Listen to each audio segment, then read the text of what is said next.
suatu periode tertentu. Pengertian kinerja keuangan juga menurut Ikatan Akuntan Indonesia pada tahun 2007 adalah kemampuan perusahaan dalam mengelola dan mengendalikan sumber daya yang dimilikinya. Kinerja keuangan merupakan gambaran kondisi keuangan perusahaan pada suatu periode tertentu, menyangkut aspek penghimpunan dana maupun penyaluran dana yang biasanya diukur dengan indikator kecukupan modal, likuiditas, dan profitabilitas. Kinerja keuangan merupakan gambaran dari pencapaian keberhasilan perusahaan, dapat diartikan sebagai hasil yang telah dicapai atas berbagai aktivitas yang telah dilakukan. Jadi teman-teman, dapat disimpulkan atau dapat dijelaskan bahwa kinerja keuangan adalah suatu analisis yang dilakukan untuk melihat sejauh mana suatu perusahaan telah melaksanakan dengan menggunakan aturan-aturan pelaksanaan keuangan secara baik dan benar. Selanjutnya, pasti teman-teman bertanya, apa sih tujuan dari analisis laporan kinerja keuangan? Baik, saya akan menjelaskan di sini. Tujuan pengukuran kinerja keuangan sangat penting untuk diketahui karena pengukuran yang dilakukan dapat mempengaruhi perilaku pengambilan keputusan dalam perusahaan. Pengukuran kinerja keuangan suatu perusahaan tergantung pada sudut pandang yang diambil dan tujuan analis. Karena alasan itu, pihak manajemen perusahaan sangat perlu menyesuaikan kondisi perusahaan dengan alat ukur penilaian kinerja yang akan digunakan serta tujuan pengukurannya kinerja keuangan tersebut. Adapun tujuan mengapa dilaksanakannya pengukuran kinerja keuangan perusahaan dibagi menjadi 4. Yang pertama itu mengetahui tingkat likuiditas, yaitu kemampuan perusahaan dalam memenuhi kewajiban keuangan yang harus segera diselesaikan pada saat ditagih. Kemudian yang kedua yaitu mengetahui tingkat solvabilitas, yaitu kemampuan perusahaan untuk memenuhi kewajiban keuangannya apabila perusahaan tersebut dilikuidasi. Kewajiban keuangan yang dimaksud mencakup keuangan jangka pendek maupun jangka panjang.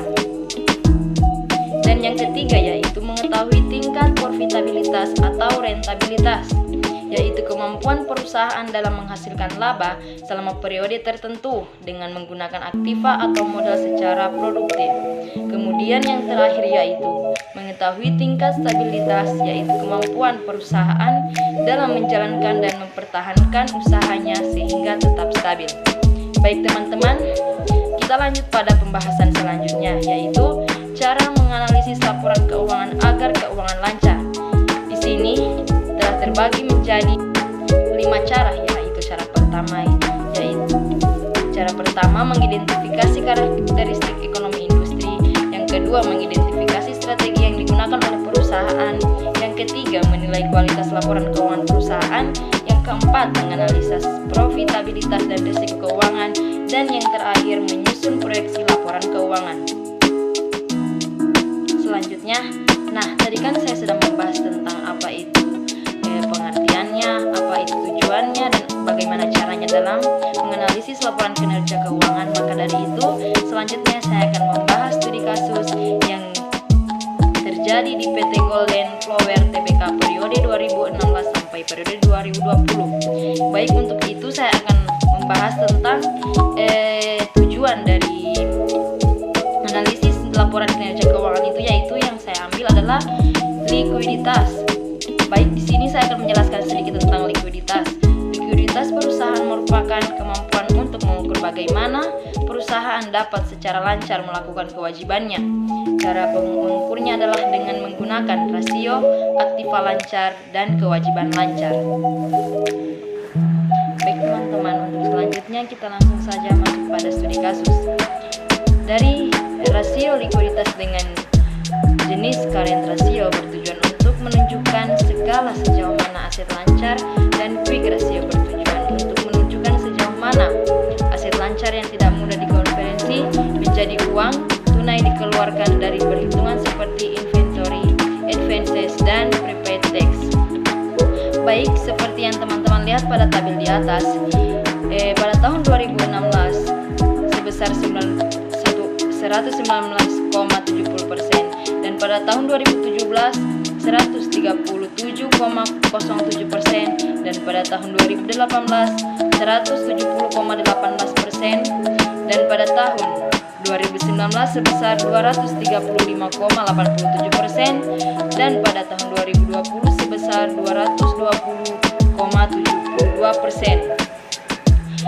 Tabel di atas telah mengalami peningkatan. Hal ini menunjukkan aset lancar yaitu kas, piutang usaha persediaan, dan pajak dibayar di muka mengalami peningkatan, yang dimana piutang usaha dan piutang lain-lain mengalami penurunan.